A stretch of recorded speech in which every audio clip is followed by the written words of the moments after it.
Conságrate a Dios cada mañana. Haz de esto tu primer trabajo. Por la mañana, oh Señor, elevo a ti mi voz, a tu buen nombre doy loor, con gratitud mi Dios. Buenos días, Señor Jesús. Que al iniciar el día, tus primeras palabras sean buenos días, Señor Jesús. Bienvenidos a su programa de hoy. Esperemos que las reflexiones de este día puedan acompañarlos en todas sus actividades. Dijo David, en paz me acostaré y asimismo dormiré, porque solo tú, Jehová, me haces vivir confiado. Es maravilloso confiar en Dios sabiendo que Él siempre nos cuida. Recuerda nuestra oferta del librito Los 10 Mandamientos. Lo estamos obsequiando a quien nos envíe una donación de $15. La dirección está en pantalla. Gracias por su apoyo a nuestro ministerio. Nuevamente escuchemos al pastor Daniel Loredo con el devocional de esta mañana.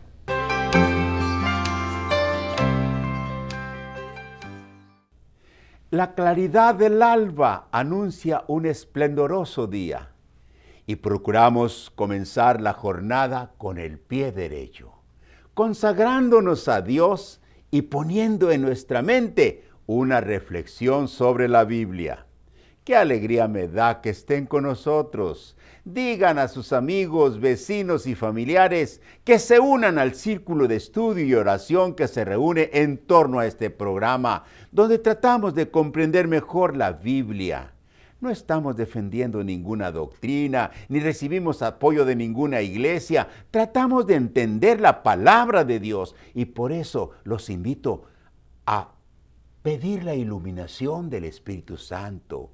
Pues Jesús dijo en San Juan 16:13, cuando venga el Espíritu de verdad, Él os guiará a toda verdad. Oremos. Querido Padre Celestial, invocamos a tu Santo Espíritu para que venga e ilumine nuestras mentes. Y por los méritos de Cristo, perdona nuestros pecados y acéptanos en tu reino como ciudadanos de la patria eterna. Por Cristo Jesús lo pedimos. Amén.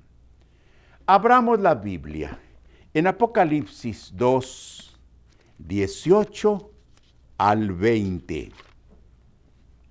Escribe al ángel de la iglesia en Tiatira, el Hijo de Dios, el que tiene ojos como llama de fuego y pies semejantes al bronce bruñido, dice esto: yo conozco tus obras, y amor, y fe, y servicio, y tu paciencia, y que tus obras postreras son más que las primeras. Pero tengo unas pocas cosas contra ti, que toleras a esa mujer Jezabel, que se dice profetiza, enseñe y seduzca a mis siervos a fornicar y a comer cosas sacrificadas a los ídolos, y le he dado tiempo para que se arrepienta, pero no quiere arrepentirse de su fornicación. Por lo que dice la Biblia, este mundo está ocupado por el enemigo de Dios, es decir, el diablo. Y ese personaje tenebroso es el que realmente gobierna el mundo y es quien mueve a la gente en contra de la voluntad de Dios y la somete a su maligna voluntad. Es por eso que los hombres se comportan como seres irracionales y cultivan perversiones y vicios degradantes. Sin embargo, Dios está presente en su iglesia, dispersa por el mundo, muchas veces despreciada y perseguida. Si alguien me preguntara, ¿dónde está la iglesia cristiana?, le contestaría, ¿dónde está Cristo? ¿Y dónde está Cristo? Él está con su iglesia. Así lo prometió en San Mateo 28:20.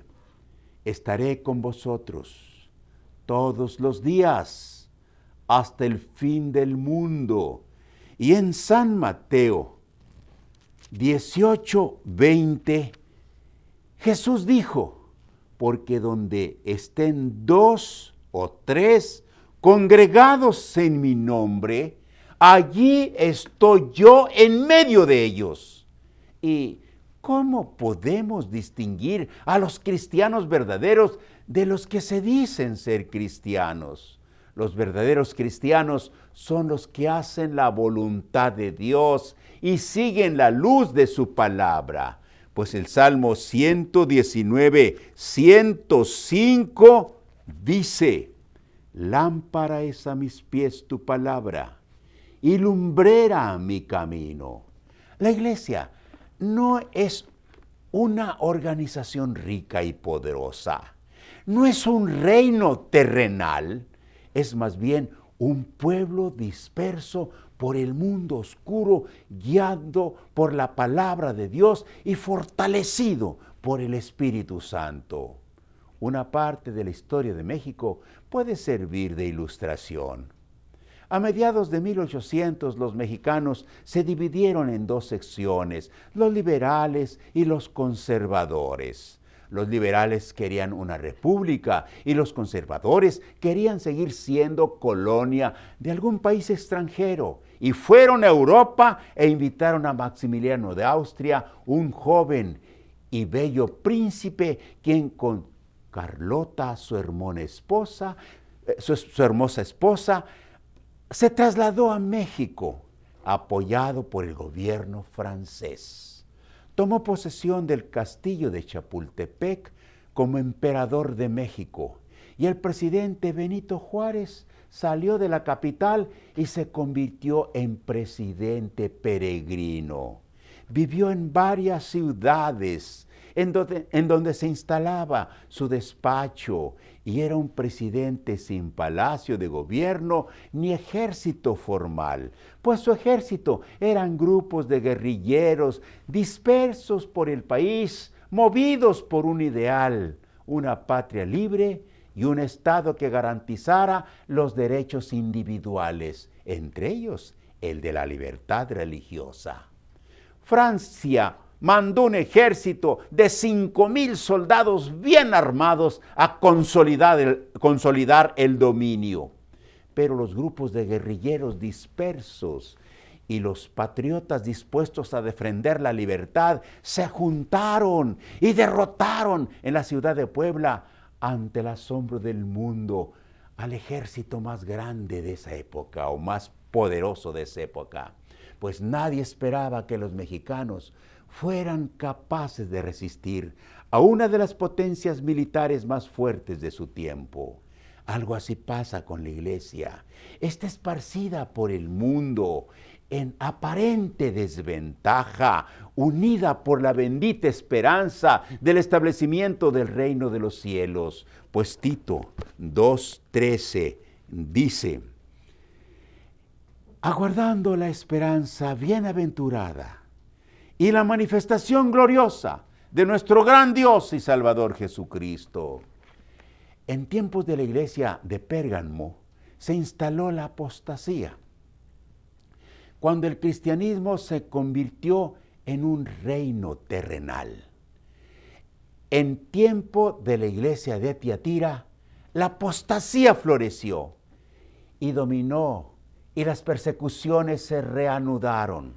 Solo que ahora no era el imperio romano contra los cristianos, sino el imperio cristiano apóstata contra los cristianos que trataban de mantenerse fieles a Jesús, quien está al tanto de todo lo que pasa y le dice a su querida iglesia que vive rodeada de enemigos. Apocalipsis 2:19.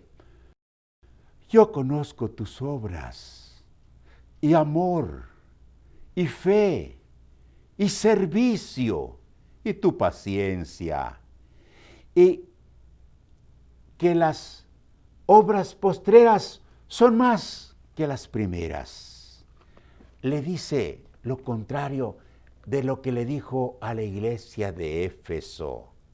has dejado tu primer amor.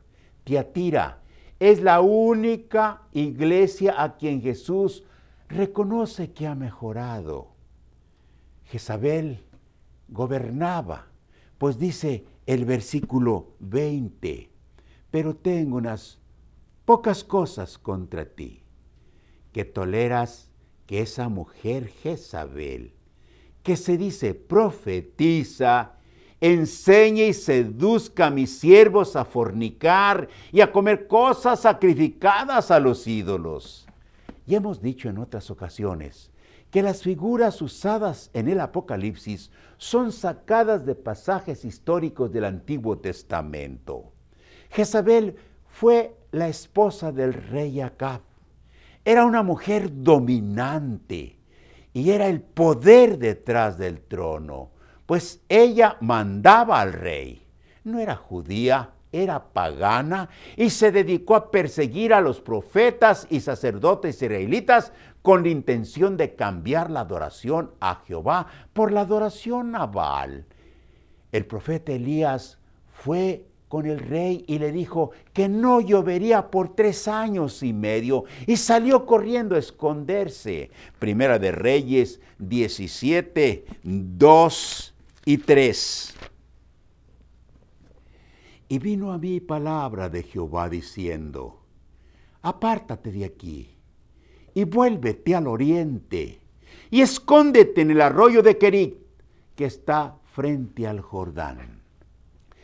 Así también, la iglesia de Tiatira vivía escondida y grupos de cristianos que no aceptaron los dogmas religiosos sin base en la Biblia tuvieron que vivir en las montañas y desiertos para no ser ejecutados como herejes. La doctrina de Jezabel se estableció y quienes no la aceptaban eran muertos. Volvamos a Apocalipsis 2, 24 y 25.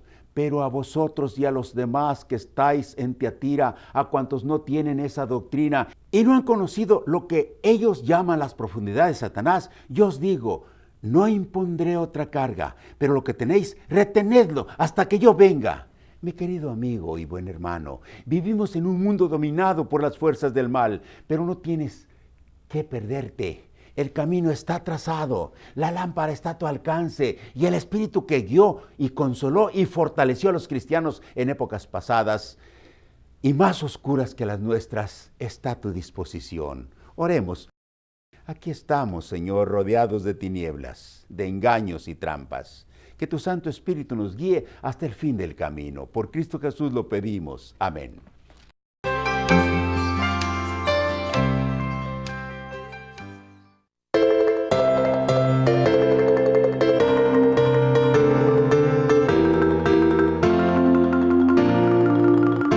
Más allá del sol, donde mora el rey, se encuentra un palacio de oro y de cristal. Gloria, gloria, gloria al Santo Cordero, porque fue inmolado para nuestro bien. Sus calles son de oro, sus puertas son perlas y un muro precioso de oro y de cristal. Gloria, gloria, gloria al Santo Cordero, porque fue inmolado para nuestro bien. 24 ancianos contestan amén y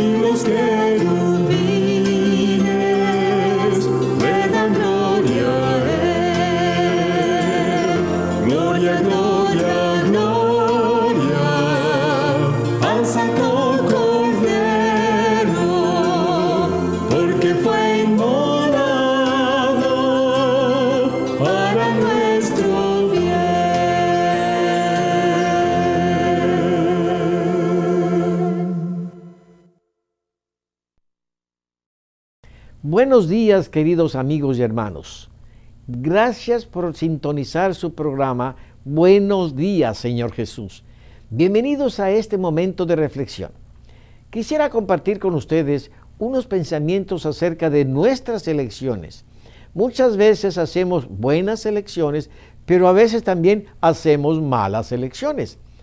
Así sucedió con Juan.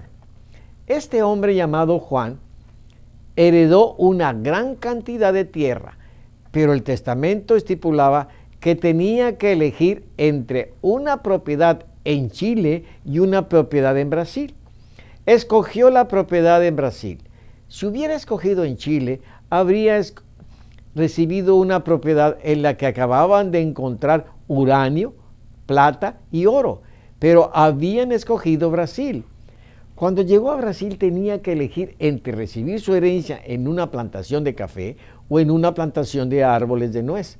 Escogió los árboles de nuez y enseguida cayó el mercado de las nueces y el precio del café aumentó $2 más el precio de la libra. Como no pudo pagar los impuestos que se debían en la propiedad, la perdió y pronto se quedó sin nada. Para poder regresar a los Estados Unidos, Juan empeñó su reloj Rolex y con el dinero tuvo que elegir entre viajar a Nueva York y viajar a Boston. Escogió viajar a Boston. Cuando llegó el avión que iba a Nueva York, vio que era un avión Concorde, nuevecito, con una alfombra roja. Después de varias horas de retraso, llegó el avión que iba a Boston. Era un avioncito de 2 motores de 1928 y llevaba a bordo muchos fumadores y bebés que lloraban. Cuando iban pasando sobre las montañas, el avión perdió un motor y pensando en sus experiencias pasadas, Juan temió por su vida. Pidió 2 paracaídas y saltó del avión. En el aire tuvo que elegir cuál cordón jalar. Eligió el de la izquierda, pero no se abrió el paracaídas. Jaló entonces el de la derecha y este se rompió. Entonces exclamó: San Francisco, ayúdame. Después de un momento escuchó una voz que preguntó: ¿San Francisco Javier o San Francisco de Asís? Este pobre nunca ganó porque todas las elecciones fueron incorrectas. A veces así nos sucede. Pareciera que siempre elegimos lo equivocado. En la vida nos vemos bombardeados por toda clase de elecciones. Todos los días, algunas elecciones son sencillas. ¿Qué ropa me pondré hoy para ir al trabajo? Otras son muy difíciles. Tengo que terminar con esta relación. Algunas elecciones no son trascendentales. ¿Compraremos hoy las herramientas o las compraremos mañana? Otras son elecciones de vida o muerte. ¿Qué permitiré la cirugía? Algunas elecciones son para el momento. ¿Asistiremos a la boda de María? Otras elecciones son para toda la vida.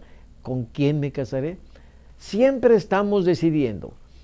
¿Cómo podemos saber si estamos haciendo correctamente las elecciones importantes?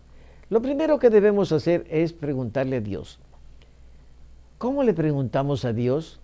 Bueno, Él nos habla a través de su palabra, la Biblia. Hay muchas cosas que ya han sido respondidas en la Biblia. Los 10 mandamientos nos dicen muchas cosas que debemos hacer y otras que no debemos hacer. En este caso, lo que decidimos es obedecer o no obedecer. Esta fue la gran elección que tuvo que hacer Eva. Tenía que decidir entre creer a Dios y creer a la serpiente. Decidió creer a la serpiente. Satanás dijo: aunque Dios les haya dicho que morirán si comen este árbol, no van a morir. Lo que pasa es que Dios es egoísta y no quiere que ustedes lleguen a ser dioses como Él. Otra forma de saber si estamos decidiendo correctamente es pidiendo consejo, y a veces no sabemos mucho en cuanto a alguna decisión que tenemos que hacer. Pero hay otras personas que ya tuvieron una experiencia similar y ellas nos pueden ayudar a decidir. Los padres son buenos consejeros cuando los hijos tienen que hacer decisiones difíciles y son los que mejor los conocen y los que más tienen interés por sus hijos. Es bueno que los hijos consulten seguido con sus padres. Una decisión muy importante es la de qué estudiar. Muchos jóvenes deciden de no estudiar más allá de la high school y después se arrepienten por esa decisión. Es bueno que los padres animen a sus hijos a terminar una carrera universitaria. Así les irá mejor en la vida cuando ellos tengan que sostener a su propia familia. Pero si los hijos no tienen interés en una carrera larga, una preparación técnica también les ayudará. Pero la decisión de prepararse para poder tener un buen trabajo es muy importante y debe ser guiada por personas de mucha confianza, con interés en el joven o en la señorita. Muchos jóvenes toman la decisión de casarse demasiado jóvenes, después quisieran haber esperado hasta tener una mejor preparación. La decisión del matrimonio es una de las más importantes porque la idea es que dure toda la vida. Pero la decisión más importante de la vida es una que nos afecta mientras vivimos en esta tierra y aún nos afecta después de la muerte. La decisión más importante es la decisión de entregarnos a Jesús. Para muchos es una decisión fácil porque sus padres son cristianos y ellos han sido criados con una fuerte fe en Dios. Pero para otros no es una decisión fácil. Sin embargo, es la decisión más trascendental de todas. Tenemos dos razones por las cuales Dios nos ha permitido la vida. Nosotros elegimos. La primera razón es para que elijamos vivir con Jesús para siempre. Si lo acepto como mi Salvador personal y decido obedecer su voluntad, entonces tengo la vida eterna. Habrá valido la pena todo lo que dejé de hacer con tal de hacer la voluntad de Dios. La segunda razón por la cual Dios permite que esté vivo es para que cuente a todos del amor de Dios y que les inste a aceptar la salvación. Pero la decisión de hacer la voluntad de Dios es mía. Cuando decidimos seguir a Jesús, no siempre es fácil. También tiene sus riesgos. Algunos pueden rechazarnos por ser cristianos. Otros pueden tratarnos mal. Otros estarán felices de que lo somos mientras no les hablemos de nuestra religión. Decidir seguir a Jesús implica cambios en nuestra vida. A veces los cambios son drásticos, pero no debemos desanimarnos.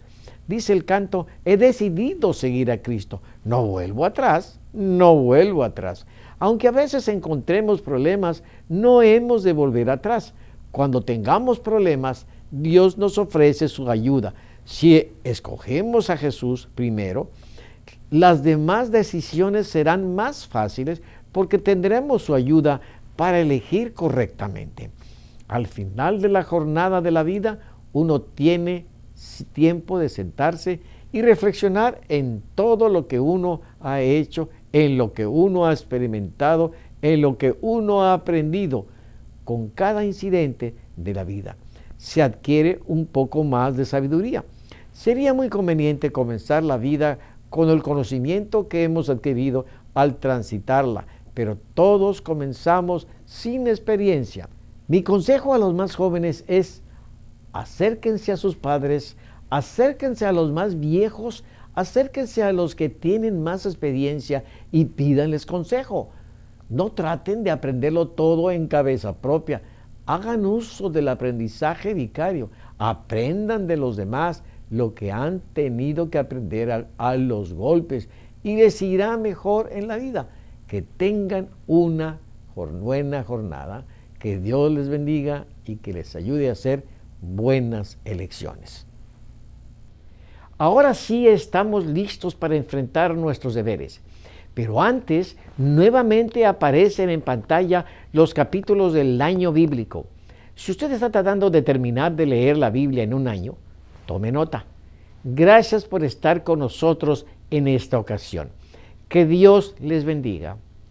Nuevamente les esperamos el día de mañana.